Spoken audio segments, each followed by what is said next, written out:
Hello. Welcome to this video where we talk about real-time and non-real-time simulation in TwinSimulate. TwinSimulate supports two types of simulations: running simulations with non-real-time and simulations with real-time options. First, let's look at what is non-real-time simulation. As the name suggests, the simulation, when it's set up to be run on non-real-time, runs as fast as it can possibly run on a given computer. For instance, let's look at this model. The bunch of signals that were connected into a real-time plot. And the target in this case is selected to be MinSim, short name for running simulations on Windows. And this is a non-real-time configuration. Let's run the simulation to see what happens. The model in this case is configured to run from 0 to 100 seconds with a sample time of 0.01.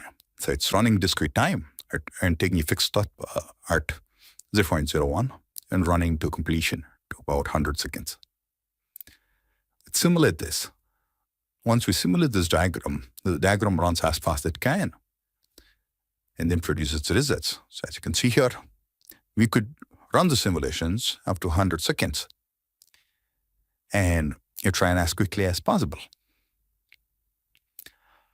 This mode of simulation is very useful when we deal with simulations where you want to simulate for, futuristic time, for example, number of days ahead of time, number of seconds ahead of, in the future, what's going to happen, and so on and so forth. Let's go back to, set up this model to a real-time scenario.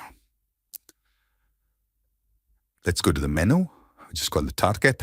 And now let's select Windows simulation with real-time. The suffix meaning RT, which is standing for real-time.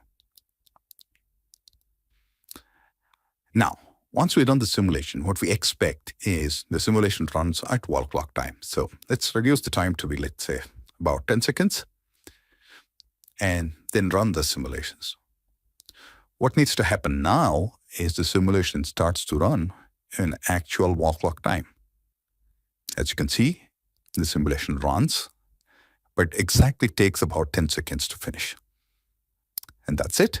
So you can, with a click of a button, go between real-time and non-real-time on the Windows platform.